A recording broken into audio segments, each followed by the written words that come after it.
Ahora sí. Bueno, sean todas bienvenidas a este primer webinar de una serie de webinars de Revolucionemos la Educación desde el Corazón. Mi nombre es Constanza del Rosario, yo soy la fundadora de Relaciones Inteligentes y esta es nuestra pasión, tratar de revolucionar la educación desde el corazón porque creemos que tiene que estar en el centro de los procesos de aprendizaje las emociones y los vínculos, porque lo que determina qué, cuándo y cómo aprendemos son las emociones y claramente venimos aprendiendo de nuestros vínculos porque somos seres socioemocionales. Entonces, hoy de lo que les quiero hablar es de qué tenemos que educar en el siglo XXI, qué necesitan aprender los niños, las niñas y los adolescentes de hoy. Y para eso tenemos que tener claro que el mundo está cambiando, pero lo cierto es que el mundo está cambiando hace rato.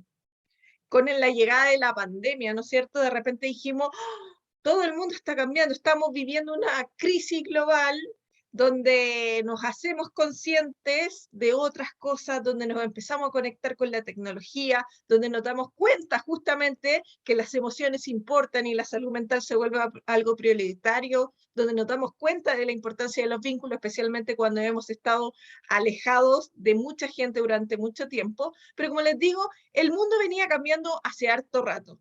Ya llevamos 20 años en el siglo XXI y por lo menos yo, que yo fui al colegio durante el siglo XX, he notado esos cambios. Pasamos de ver la televisión nacional de blanco y negro a color, de repente a pegarnos el salto con el TV cable. Hoy en día estamos ya en Netflix, en un ya on demand de la televisión. Entonces pasamos de algo que era reducido y local a algo que empezó a ser un poco más mundial y ahora donde la tecnología ha seguido avanzando, donde permite el consumo a libre demanda de contenidos.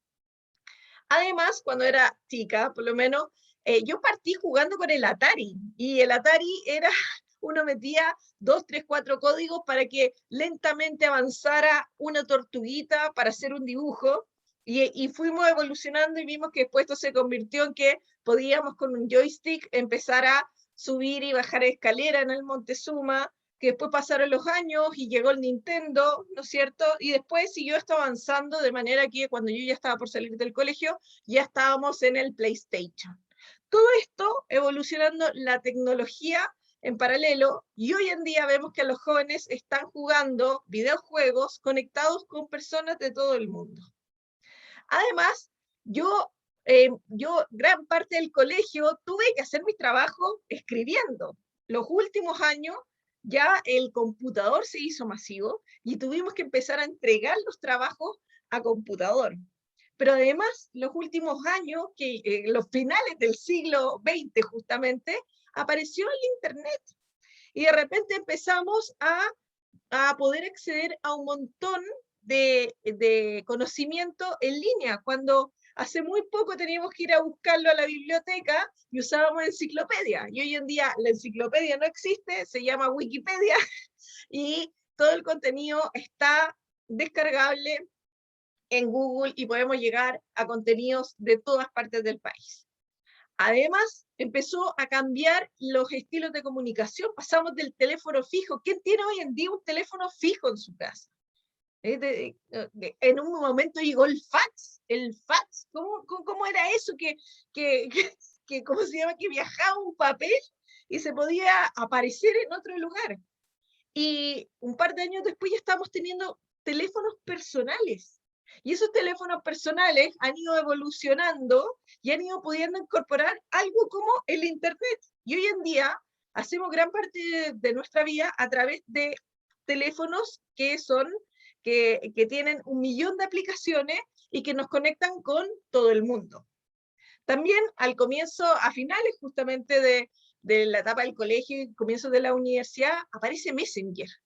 Entonces, algo que te permitía comunicarte con mensajes de texto a través del Internet que había llegado hace tan poco, gracias a que ya estábamos usando computadores y que superaba los beepers. porque en ese tiempo, lo anterior a eso era un beeper, donde te podían mandar el mismo mensaje, pero a través de un beeper. Entonces ahora todos podíamos empezar a mandarnos mensajes con personas de todas partes del mundo. Hoy en día queríamos sin WhatsApp. Gran parte de nuestras comunicaciones son a través de una mensajería directa, a través justamente de nuestros computadores o de nuestros celulares. Y ahora, cuando llega hasta el coronavirus, vemos una transformación en el modo de trabajar, en el modo de educarnos, porque ahora todo lo empezamos a hacer online. Yo me acuerdo que en algún minuto de mi adolescencia vi Carrusel de las Américas, donde había puros niños sentados con un computador al frente y yo decía, eso nunca va a pasar, eso nunca va a pasar. Y ahora tenemos a todos los niños aprendiendo a través de un computador. Y eso ha pasado en menos de 20 años, ¿ya? En un poquito más de 20 años, pero todos estos cambios vertiginosos lo hemos ido viviendo los últimos 20, 30 años, como cambios drásticos, y que se van acelerando con el tiempo. Pero ¿qué ha pasado con la educación? La educación ha sido capaz de seguir el paso de los avances de las comunicaciones, de los avances de la tecnología, ¿o no?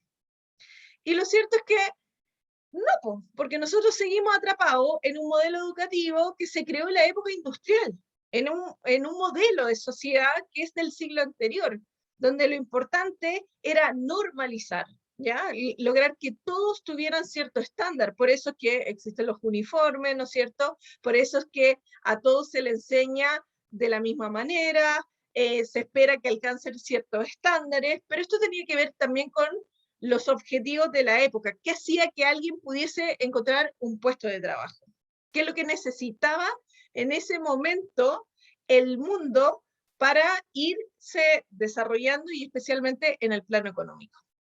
Entonces nos encontramos que lo que hemos heredado de esa educación es una educación que es monótona y que además es un gran monólogo, ¿ya? Y esto hace que la educación sea poco motivante e inspiradora, especialmente para aquellos como, por ejemplo, que son víctimas de la pobreza y que ahí vemos la cantidad de deserción escolar que hay. Y es monótona porque nos sientan, es pasiva, en general no hay una participación constante, es el profesor el que transmite el conocimiento y por lo mismo tiene una lógica muy jerárquica, en una relación casi de dos, donde el profesor es el que enseña y el estudiante el que aprende, y hay uno que manda y otro que obedece. Además, es una educación que tenía por objetivo memorizar. Entonces, el estudiante es un agente muy pasivo, donde tiene que estudiar siempre basándose en el tomar apuntes, en el memorizar y después vomitar la información y muchas veces olvidarla, ¿ya? Porque justamente esta educación está muy centrada en certificar. Y es decir, que se centra en legitimizar lo que se memorizó, ¿ya? Y esto no tiene que ver necesariamente con adquirir conocimiento, sino con ser capaz de en algún minuto vomitar todo eso que me enseñaron en una prueba donde me evalúan de 1 a 7 y donde además esto de esta evaluación de 1 a 7, donde están los mejores del curso o los mejores colegios, los puntajes, ¿no es cierto?, hoy en día de la PTU o el CIMSE, hace que sea una educación que estimula la competencia, ¿ya? Porque justamente el objetivo de las pruebas es motivar a que compitan entre ellos los alumnos para alcanzar las mejores notas. Y lo vemos, se hacen premios de excelencia de quién es el mejor alumno, se habla ¿cómo se llama?, de colegios así como emblemáticos o colegios líderes por los puntajes que obtienen, y eso hace que te pongan en una escala donde claramente los que están más abajo cada vez van disminuyendo su autoconfianza y también su motivación para estudiar.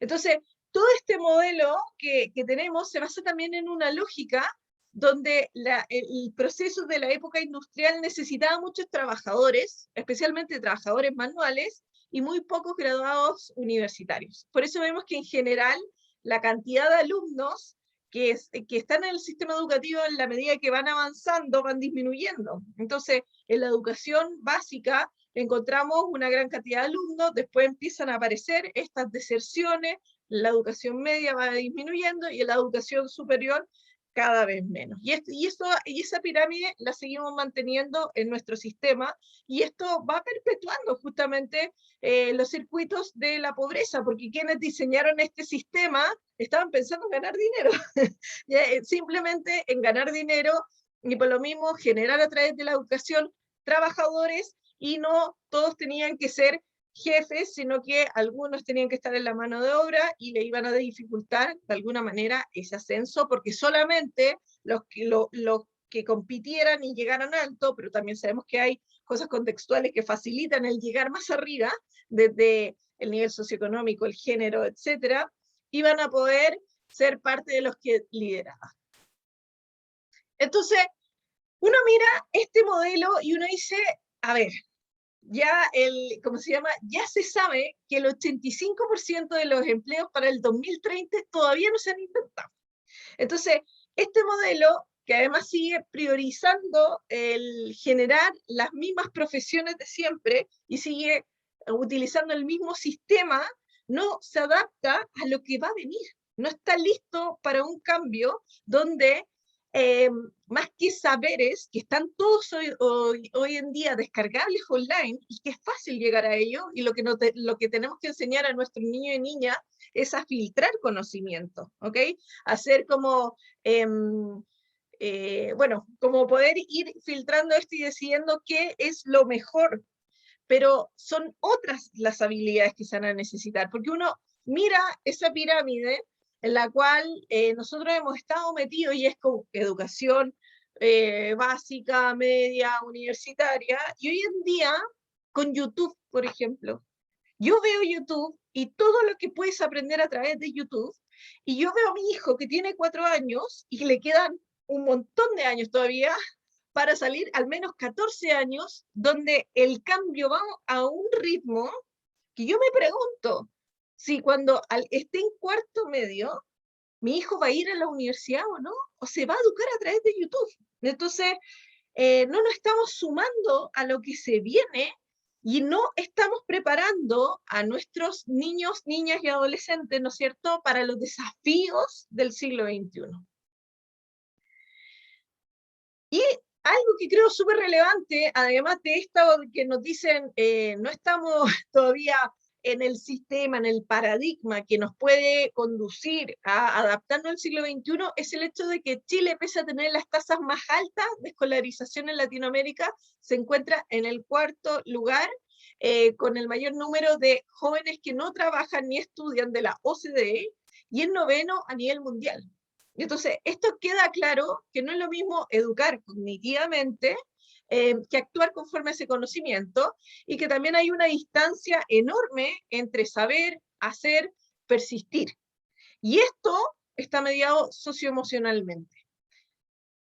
Por eso es que es tan importante que generemos una revolución educativa, para hacer un cambio real del paradigma educativo acorde al siglo XXI. Y eso es lo que nosotros llamamos revolucionar la educación desde el corazón.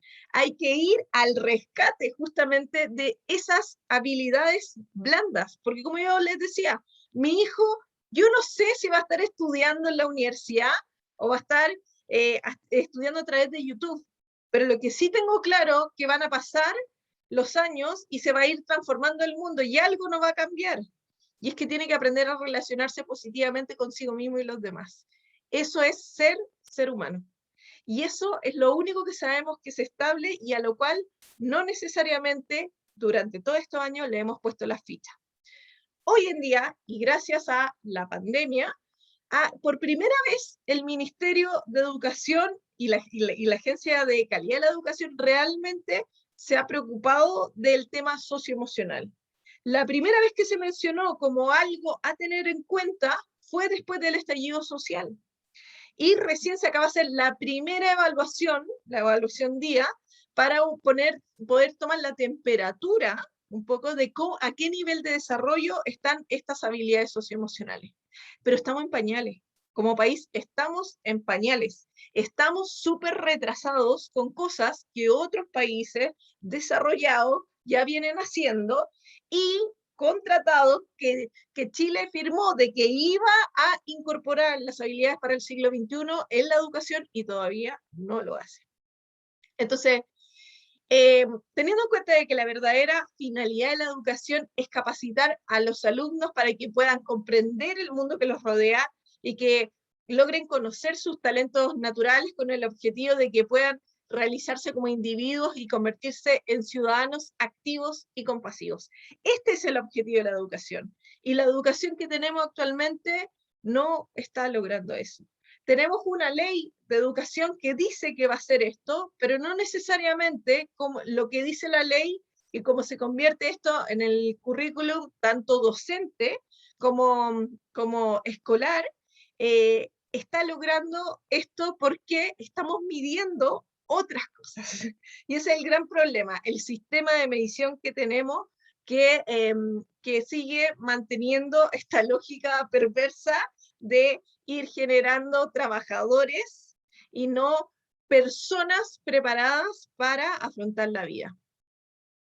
Y en este sentido no hemos podido cambiar el paradigma, si bien, nuevamente les recuerdo, han habido muchas conversaciones de muchos gobiernos, ya han firmado muchos pactos y se meten en, ¿cómo se llama?, en proyectos de evaluación, y después esto no se traduce en un cambio del paradigma y de todo el sistema, porque tal como dice Mario Weinsbuch, no hay gobernante que no haya declarado como gran prioridad la educación, pero salvo excepciones, solo han materializado reformas de bajo costo y en reducidos plazos de ejecución. Y esto por una simple razón, porque no están pensando en el bien común y en el largo plazo del país, sino que en la foto que se van a sacar diciendo yo lo hice en el gobierno. Están pensando en la cuenta pública, no están pensando en lo que realmente necesita el país y lo que puede generar un cambio profundo, duradero y que nos puede en la sociedad y en las personas y que tiene que ver con la educación. Todos tenemos claro, es decir, no hay nadie que pueda decir de que la educación no es una herramienta de cambio, que no es una herramienta en contra de la pobreza, que no es una herramienta para favorecer la salud. Sin embargo, no estamos utilizándola correctamente porque no nos estamos metiendo en el cambio de paradigma. Entonces, ¿cuáles son estas competencias para el siglo XXI? Que ya el informe Delfos hace tiempo que las señaló.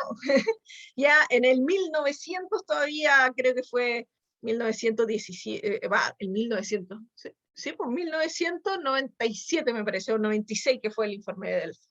Ok, pero bueno, las competencias que se dijeron que eran para el siglo XXI son que todos los alumnos tienen que desarrollar competencias interdisciplinarias, es decir, que tienen que ser capaces de tener una cultura financiera, también una cultura cívica, una cultura sanitaria y una cultura ambiental.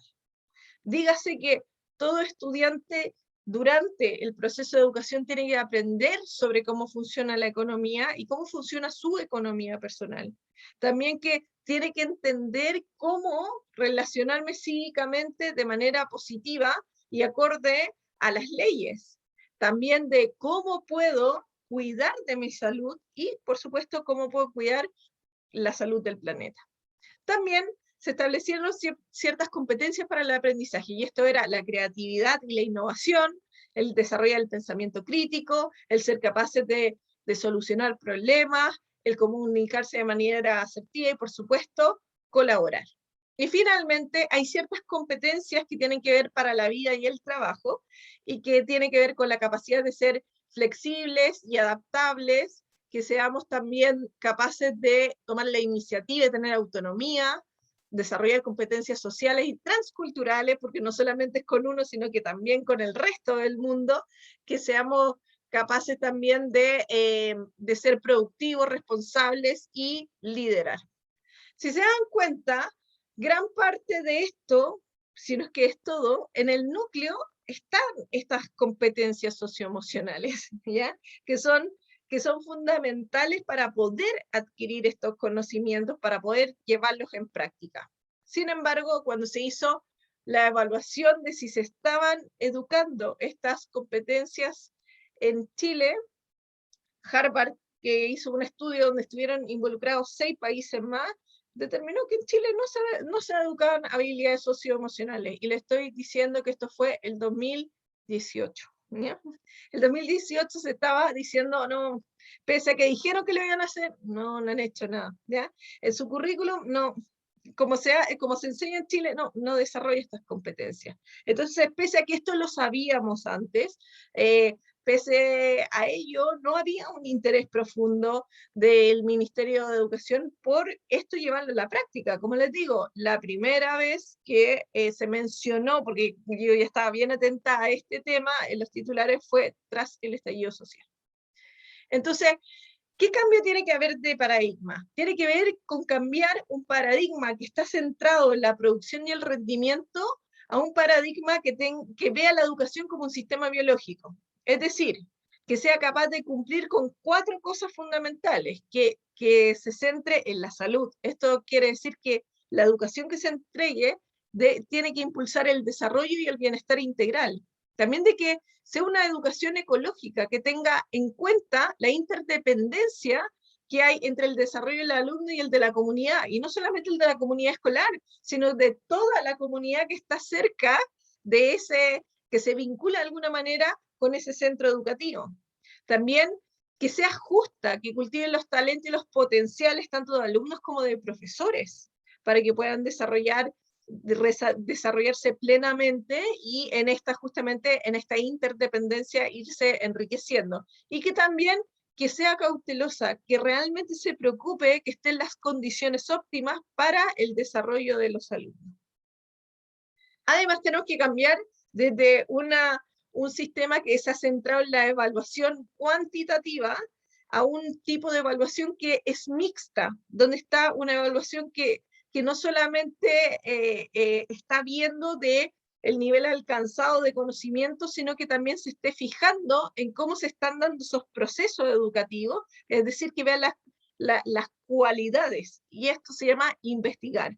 Y ahí estamos viendo cómo progresa cada alumno, porque no podemos estar midiéndolos a todos con la misma varilla, porque no se está premiando el progreso, no se está premiando el esfuerzo. Hay lugares como por ejemplo en California, donde sí se está empezando a establecer esto de que los colegios están midiendo los avances y no simplemente los resultados.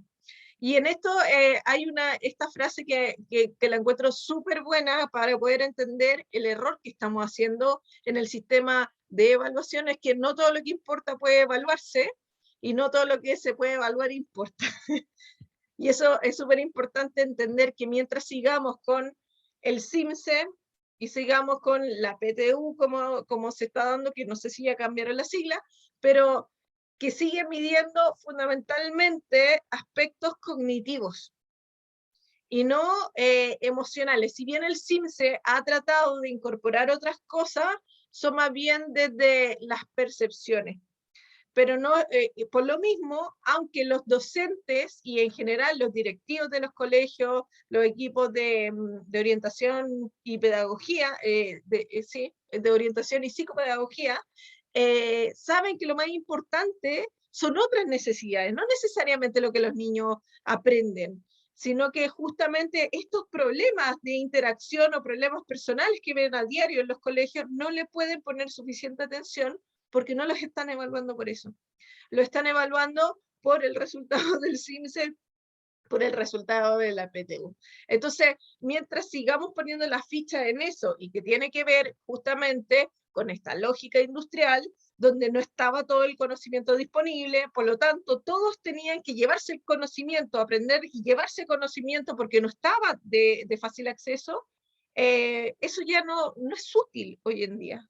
No es útil hoy en día. Tenemos que justamente hacer el cambio y darnos cuenta de que sí, es importante adquirir cierto nivel de conocimiento. Sí, claro que es importante, pero no es lo más importante necesariamente o lo único importante.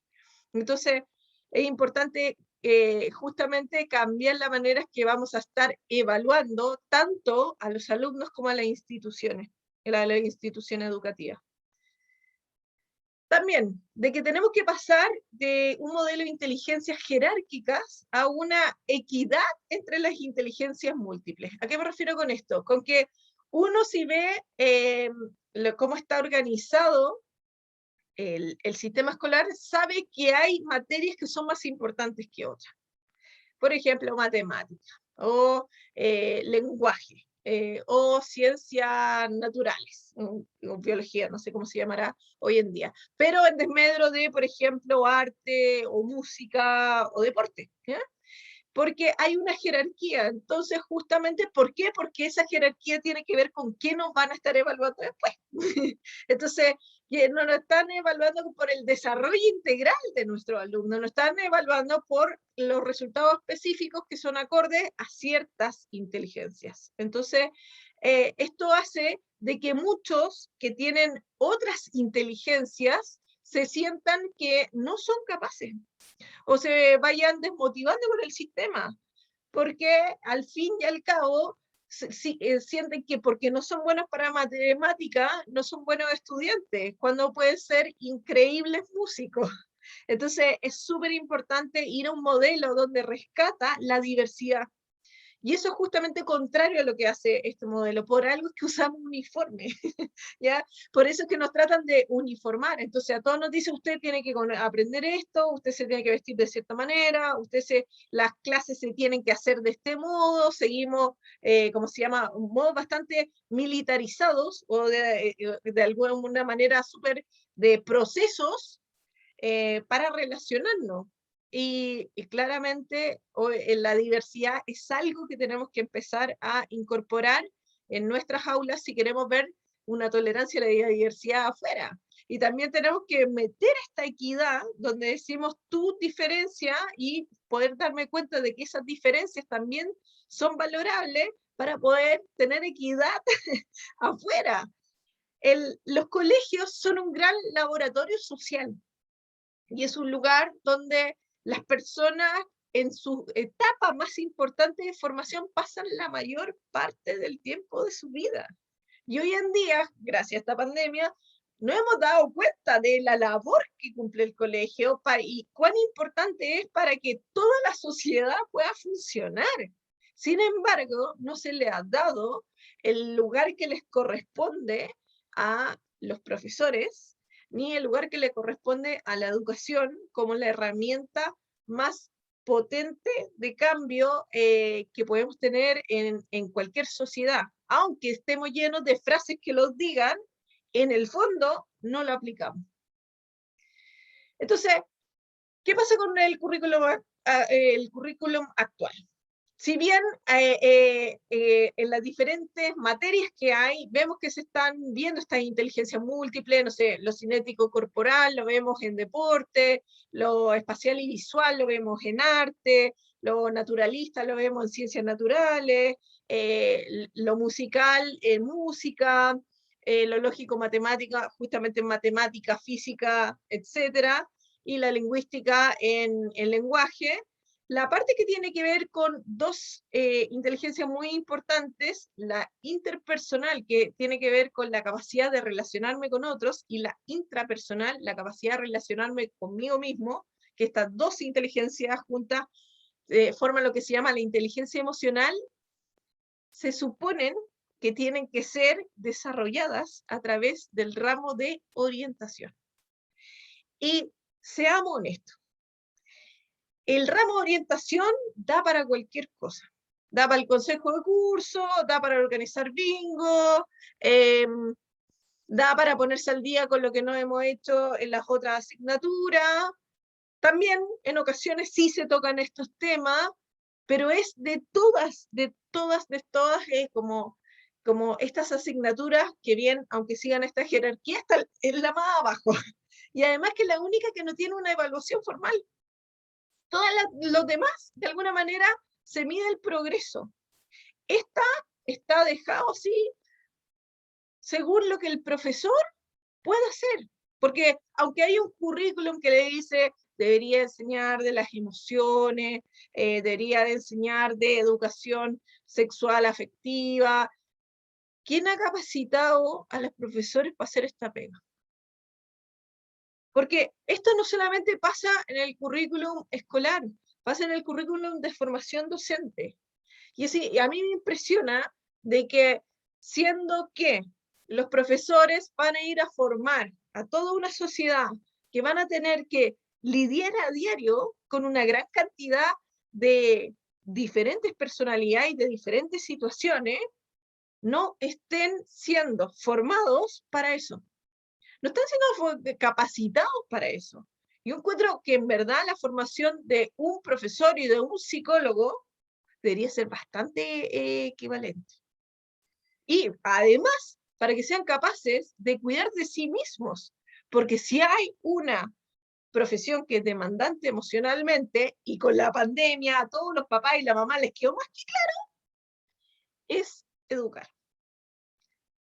Entonces, ¿cuáles son los cambios que tenemos que hacer para poder realmente hacer este como equilibrio de las inteligencias múltiples? Lo primero es reconocer que la inteligencia no es una, ni hay unas que son más importantes que otras, sino que son diversas y polifacéticas, que tenemos que ir capacitando a los alumnos para desarrollar sus intereses y cualidades personales, que que la educación se tiene que adaptar al ritmo de aprendizaje de cada alumno, no el alumno al ritmo de enseñanza de la educación, que hay que evaluar a los alumnos con métodos que realmente estimulen su progreso y rendimiento personal, que hay que hay que involucrarse en proyectos prácticos, que hay que involucrarlo en proyectos más prácticos y idealmente que ayuden a otras personas, que se involucren en la comunidad, no que estén en este lugar pasivo de recibir información. No, ellos tienen que ver cómo este conocimiento se aplica en el mundo, porque si no solamente va a seguir memorizando, no va a ser conocimiento porque no hay aprendizaje significativo, que hay que estimular a que trabajen en grupo, que lo hagan de manera colaborativa, porque la principal razón hoy, hasta el día de hoy, por la que contratan a alguien, sí tiene que ver con habilidades más técnicas, pero la principal razón por la que los echan es por falta de habilidades socioemocionales. Entonces, importante esto de aprender a trabajar en grupo también, de que estimular el diálogo constante, porque en el modelo que tenemos hoy, el profesor habla y hace un par de preguntas, pero no hay la estimulación de este pensamiento crítico, y donde mantenemos una conversación que nos hace reflexionar entre todos. Y además hay que estimular la curiosidad. Es impresionante darse cuenta de que nosotros hemos sido formados en un sistema que siempre hay alguien que nos obliga a. Entonces, cuando no hay un alguien que nos obliga a, no somos capaces de hacer muchas cosas, como que no hemos desarrollado la capacidad de la automotivación. Entonces, es súper importante que a los niños le estén estimulando el ir a explorar e investigar, especialmente cuando todo el conocimiento está a la mano.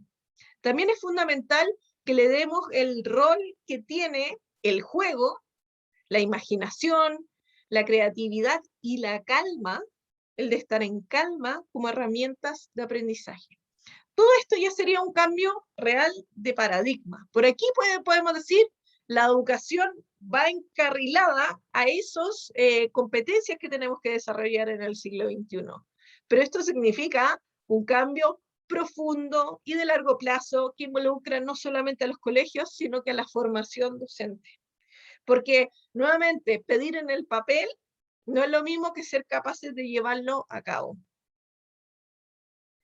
Entonces, y hago harto énfasis en esto, yo soy hija de profesora, entonces lo he visto toda mi vida desde dentro, como es esto, realmente no hay profesores que no sean apasionados por lo que hacen, pero no necesariamente están capacitados para hacer esto que tiene un nivel de demanda emocional altísima. Y lo cierto es que la base de la educación es la relación entre el profesor y el alumno, porque somos seres socioemocionales. Pero el paradigma que está detrás de la educación actual es la idea de que somos seres racionales. No, señores, somos seres socioemocionales con habilidades cognitivas. ¿ya? Pero somos socioemocionales. Eso es lo que mayormente prima. Y eso va a determinar cómo están funcionando nuestras capacidades cognitivas. Entonces, todo lo demás, todo lo demás va a depender siempre de cuán fructífero y eficaz es este vínculo. Llamémoslo el vínculo de seguro. Los profesores son un vínculo de apego. Y si no somos capaces de asegurar el bienestar de ese profesor y la capacitación de ese profesor para poder establecer este vínculo seguro, que depende también de que ellos se sientan capaces y estén tranquilos, el sistema entero va a fallar.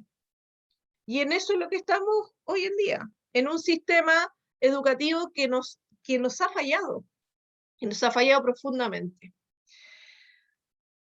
Antes de ir a ver cómo nos ha fallado, creo que es importante detener un segundito de cuáles son estas habilidades que tienen que adquirir los profesores y también, desde el mismo lugar, que se tienen que enseñar en la educación, porque tenemos que aceptar que somos analfabetos emocionales.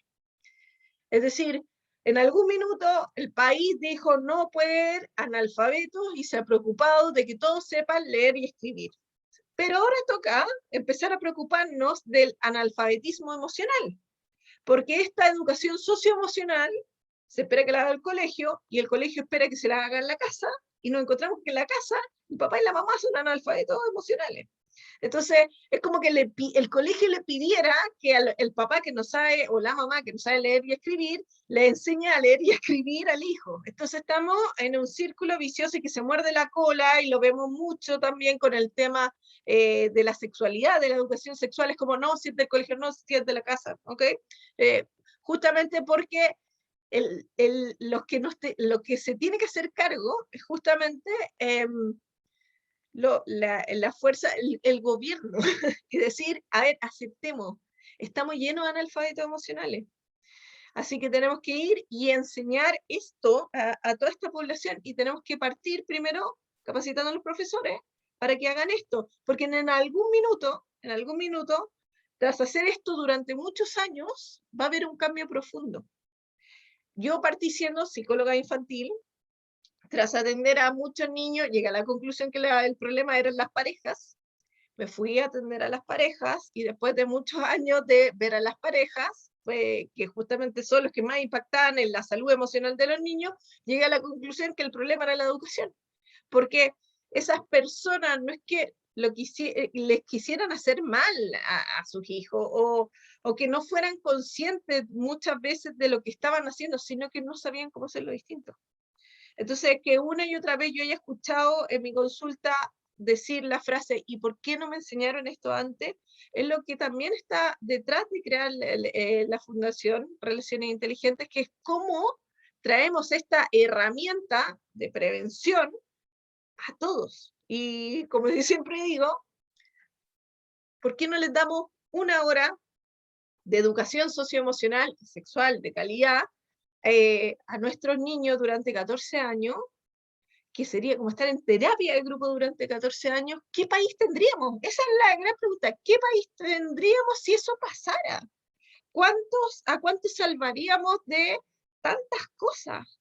¿Cuántos persistirían en el sistema si tuvieran esa oportunidad de quizás conocerse, saber qué hacer con eso que les pasa, poder relacionarse mejor con el otro, cuando en la casa eso no se lo pueden enseñar, o inclusive la casa es lo que causa la mayor parte de sus problemas? Por eso que desarrollar esto que se llama la inteligencia emocional tiene que ver con desarrollar diferentes competencias. La primera es la conciencia emocional, que es la base para poder después ir a regularnos emocionalmente.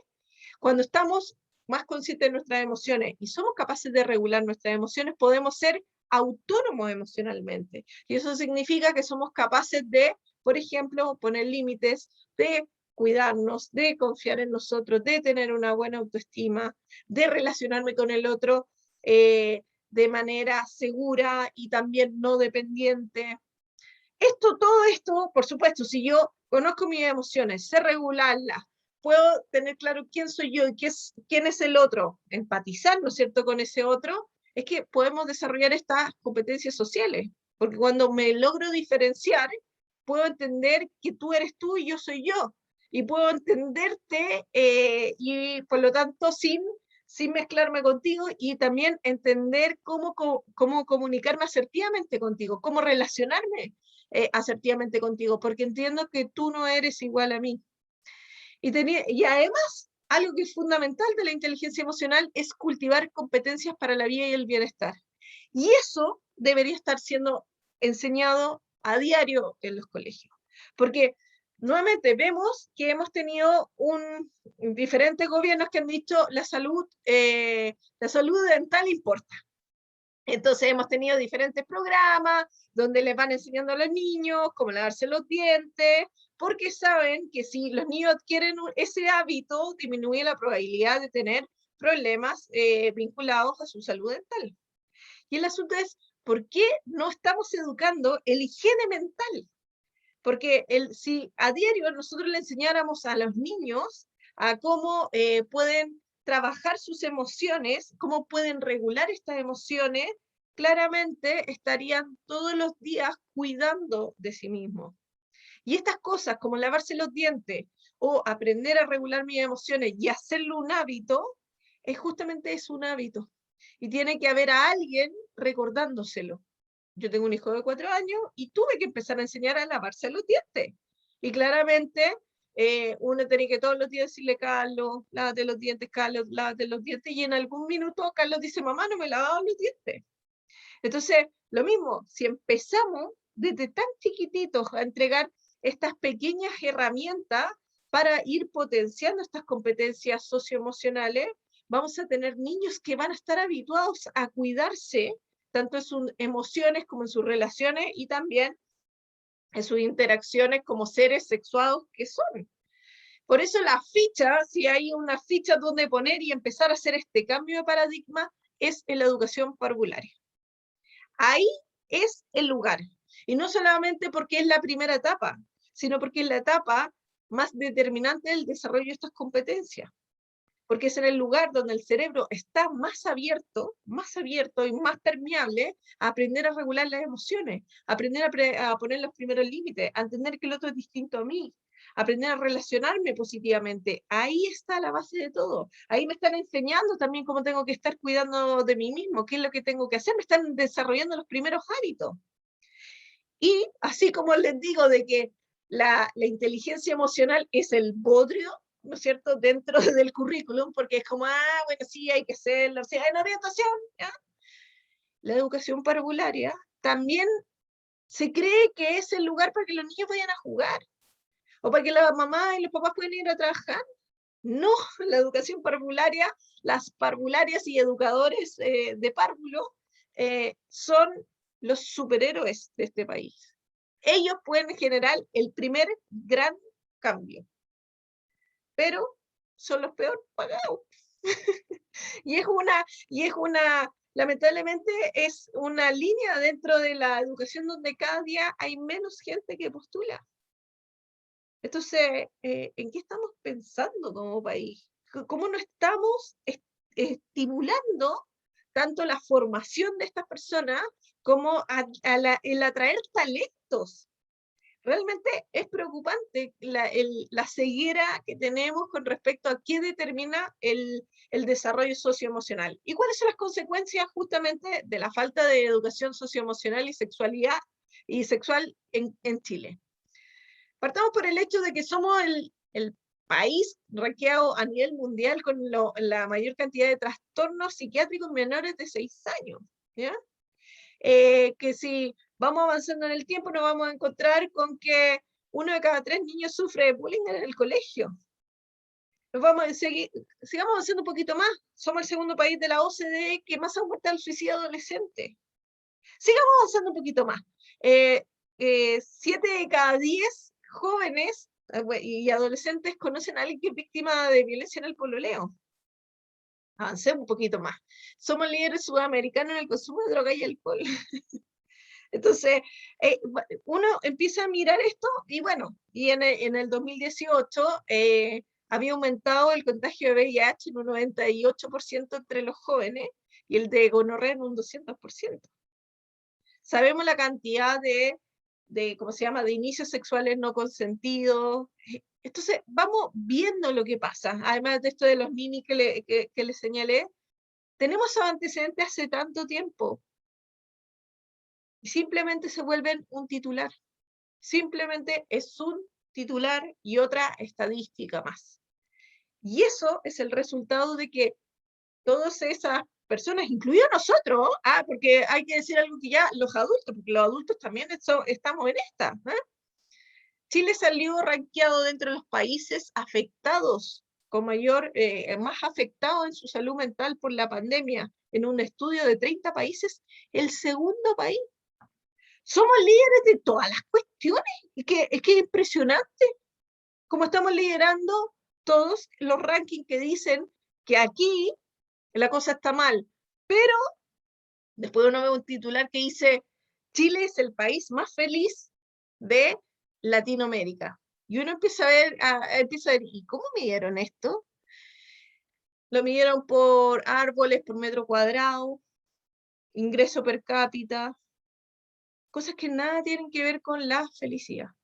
Entonces, se nos están suicidando nuestros niños, se nos están enfermando nuestros niños, están cayendo en conductas que son autodestructivas o que son destructivas con otros, y simplemente estamos comiendo cabritas viendo esta situación. Y al respecto, el año pasado, con la Fundación, hicimos un estudio para ver cómo estaba la salud mental justamente de los adolescentes. Fuimos a mirar a los adolescentes y qué estaba pasando con el confinamiento. Y nos encontramos con que el 44% de ellos presentaba problemas psicológicos antes de la pandemia, pero que durante la pandemia el 80% de estos adolescentes estaba preocupado por su salud mental. Y eso estaba relacionado con la sintomatología que encontramos. 79% de los adolescentes presentaban síntomas de ansiedad, 88% presentaban síntomas de estrés, 91% presentaban síntomas depresivos. Y lo más preocupante, 73% de ellos habían aumentado el consumo de sustancias durante la pandemia, estando en su casa. ¿Bien? Entonces, todo esto, ¿qué nos dice?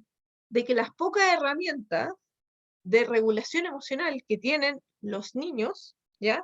Y los adolescentes, por supuesto, porque también hay otros estudios muy interesantes que han hecho otras organizaciones, está haciendo que terminen buscando mecanismos autodestructivos para poder regular sus emociones, porque se sienten mal y no tienen otra herramienta que tratar de evadirse, entonces terminan consumiendo droga, alcohol, tecnología, etcétera.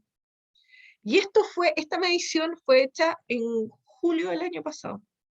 Imagínense cómo está la cosa. Hay cifras que no se han señalado, pero yo que converso con otras organizaciones como la Red de Prevención del Suicidio, me dicen que ya no da abasto la cantidad de suicidios, y especialmente de adolescentes y de gente joven. Y esto tiene que ver con un sistema educativo que les pone una presión, justamente, con esto de la competitividad, que también estimula a muchos ¿cómo se llama?, a atentar contra su vida. Entonces hay cosas que tienen que cambiar, y para eso es que está la educación socioemocional, y hay un montón de beneficios de la educación socioemocional, que esto está medido científicamente, que tener una educación socioemocional mejora los niveles de ajuste psicológico y de bienestar emocional en general, que hay una mayor calidad y cantidad de redes interpersonales de apoyo que establecen las personas que tienen una educación socioemocional. También de que son menos propensos a comportamientos hostiles, agresivos, impulsivos y violentos, que enfrentan las situaciones de estrés de mejor manera, por lo que pueden llegar a obtener mejores rendimientos a nivel escolar, de que disminuye la deserción y el ausentismo escolar, que disminuye el consumo de sustancias adictivas, y que también favorece una vida íntima, y aquí estamos hablando de sexualidad y relaciones sentimentales, más sana, más equitativa y más satisfactoria. Todo esto es lo que nos puede dar el tener una buena educación socioemocional. Pero si eso no convence a nuestros políticos, les voy a hablar como a ellos les gusta. Por cada dólar invertido alrededor de 800 pesos chilenos, en educación para el desarrollo socioemocional de niños, niñas y adolescentes, se obtiene un retorno positivo de $11. Esto que es como alrededor de 8.800 pesos, es decir, una ganancia del 1000%.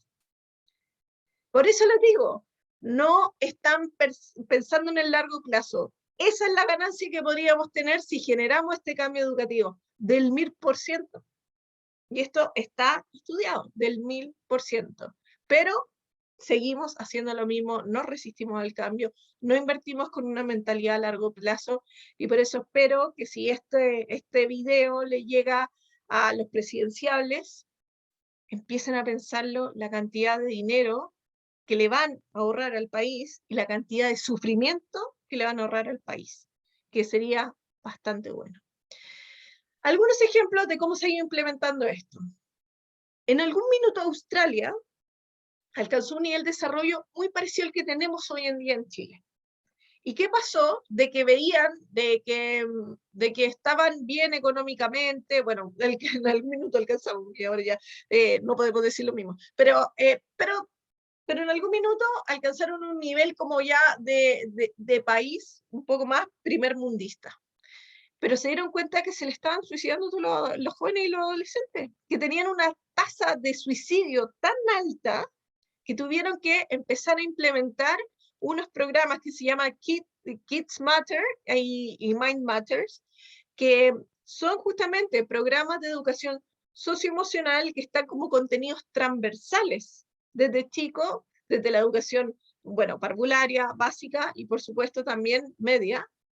Y gracias a la intervención esta que empezaron a aplicarlo, lograron disminuir radicalmente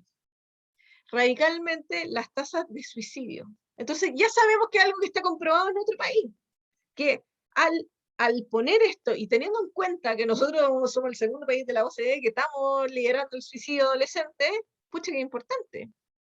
También en España se ha implementado un programa que se llama Educación Responsable.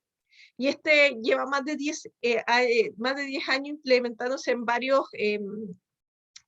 varias de las provincias de España, justamente con muy buenos resultados, pero lo interesante es que este programa se está aplicando en un colegio en Panguipulli, aquí en Chile. Hay que ir a mirar qué pasa ahí. Y finalmente, y quizá el caso que a mí más me gusta, es el del Reino Unido. El Reino Unido ha pasado dos cosas muy interesantes. La primera, que un colegio que se llama el Wellington College, se le ocurrió establecer una hora de felicidad. Cuando el resto de los colegios se enteró, por supuesto, le hizo bullying. ¿Cómo van a tener una hora de felicidad? Bueno, a los niños le establecieron una hora de felicidad, una hora donde se dedicaban justamente a entregar estas habilidades socioemocionales para potenciar la felicidad de los niños. ¿Qué pasó? Que cuando se hicieron estas pruebas, ¿no es cierto?, estandarizadas, salieron los primeros. Y ahí el resto de los colegios dijo, oh, parece que esto es importante. Y desde ahí muchos colegios empezaron a tener esta asignatura de happiness, ¿ok? Otra cosa importante que pasó en el Reino Unido es que se hizo a todo el Parlamento inglés participar en 8 semanas de mindfulness. Todo el Parlamento. ¿Qué pasó? Que al final de la experiencia decidieron que iba a ser obligatorio en todos los colegios del país hacer mindfulness. Entonces, estamos bien, existen infinitos otros ejemplos de CASEL que se dedica justamente a levantar estos casos de éxitos que hay a lo largo de muchos países y principalmente en Estados Unidos. Hay como The Roots of Empathy que tiene Canadá, que es que en párvulo le enseñan a los niños a empatizar, llevándole pequeñas guaguitas. Entonces, están un rato con una guagua, comparten, la cuidan y empiezan a reconocer emociones, y eso ha disminuido la violencia en Canadá de forma radical. Entonces, hay programas que están basados en la evidencia, que sirven. ¿Cómo no estaba implementando? Es decir, ¿cómo? En verdad que yo me pregunto, ahí como que pareciera que nos salimos de la televisión en blanco y negro. Como que nunca vivimos todo este proceso de globalización. Como que nos hemos sido parte de los avances tecnológicos. Ahí nos damos cuenta que el paradigma que tenemos de educación es del siglo XX. Bueno, ¿y cómo estamos nosotros tratando, como fundación, estamos tratando de revolucionar la educación desde el corazón? Para poder hacer este cambio, es súper importante ir a medir qué es lo que está pasando con Chile. ¿Cuál es el nivel de desarrollo de estas competencias socioemocionales? La evaluación DIA es muy superficial, no es profunda. Es simplemente da como una noción bastante subjetiva de lo que podría estar sucediendo con respecto a la educación socioemocional. Bueno, junto a la Universidad de Valencia, nosotros estamos haciendo una evaluación con más de 3.000 niños de diferentes partes del país, primero para levantar cómo está su salud mental y en segundo lugar, cuál es el nivel de desarrollo de sus competencias socioemocionales. Y esto, además, por curso. Esto lo estamos haciendo desde sexto a cuarto medio. Pero para ver cuáles por curso son las necesidades, queremos darnos cuenta de eso. ¿Qué es lo que necesita aprender los niños de sexto básico, los de séptimo básico, para ir pensando en un currículum que realmente sea acorde a las necesidades de nuestro país? Pero no solamente estamos haciendo esa evaluación, sino que también estamos aplicando un programa de intervención que se llama Emotic Space, que es un videojuego. Estamos tratando de llegar al nivel de las capacidades tecnológicas que hoy en día están disponibles para poder desarrollar competencias socioemocionales. Emotic Space ha sido creado por el grupo Emina, ya lleva 2 años que se ha implementado en España, ha tenido excelentes resultados con respecto a mejoras de la salud mental, mejoras justamente de estas habilidades sociales, mejoras en la regulación emocional, etc.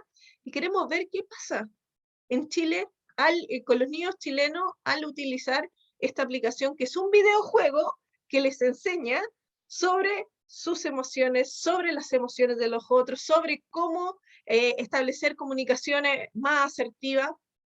Estamos a espera de los resultados para ver qué pasa. Pero bueno, para ir cerrando. Como se llama, uno siempre ha escuchado esta frase de Gandhi que dice, si queremos cambiar el mundo, debemos ser el cambio que queremos ver. Bueno, acá estamos como fundación intentando ser el cambio que queremos ver. Pero también queremos llamar a todos a sumarse a este cambio, porque cuando muchas personas se unen, se genera un movimiento, y si este movimiento tiene suficiente energía, entonces es una revolución. Y eso es justamente lo que necesitamos en el ámbito educativo. Así que los invitamos a ser parte de esta revolución de la educación desde el corazón. Tenemos también ¿cómo se llama? Bueno, tenemos para firmar por nuestra causa, pero lo más importante es que ustedes que están aquí empiecen a hablar de esto, de lo que es necesario. Necesitamos concientizar, necesitamos abrir cabeza y decir, esto es posible y esto es lo que necesitamos. Porque nuevamente, no estamos preparando a nuestros hijos para el mundo que viene. Y esta fundación nace, en parte, porque yo he visto a mis pacientes y porque recuerdo mi educación y pucha que me hubiese hecho bien haber tenido estos cursos, cuántas cosas me hubiese ahorrado y que claramente no me las podían enseñar en mi casa, porque eso venía desde mi casa. Entonces, por una parte, me hubiesen ahorrado todas las horas de terapia que me he tenido que hacer si me hubiesen enseñado a tiempo cómo conocer mis emociones, cómo regularlas, cómo establecer conversaciones más asertivas, cómo entender que los otros son distintos, ¿o no? Por una parte está eso, lo que me pasó a mí, está lo que le pasa a mis pacientes, y por otra parte está el hecho de que yo me convertí en mamá. Y con Carlos llegó la misión, y fue como, ya, yo ya estoy educada emocionalmente, sí, puedo educar a mi hijo, pero mi hijo es parte de toda una cultura y de un país. Él se va a terminar relacionando con otras personas y le van a pasar cosas con esas otras personas. Pero lo más preocupante aún es que simplemente por estadística mi hijo está destinado a ser infeliz. Y eso a mí me preocupa. Y bueno, esa es la primera charla de las muchas que van a venir y que espero que sigan asistiendo y ojalá que haya alguien con poder político que nos esté escuchando en este minuto, porque la idea también es con todos los que van a estar invitados en esta serie de webinars, ir armando una, una mesa donde podamos ir empezando a generar un poquito más de presión social como organizaciones sociales al gobierno que sea que salga elegido, porque esta cuestión no puede continuar así.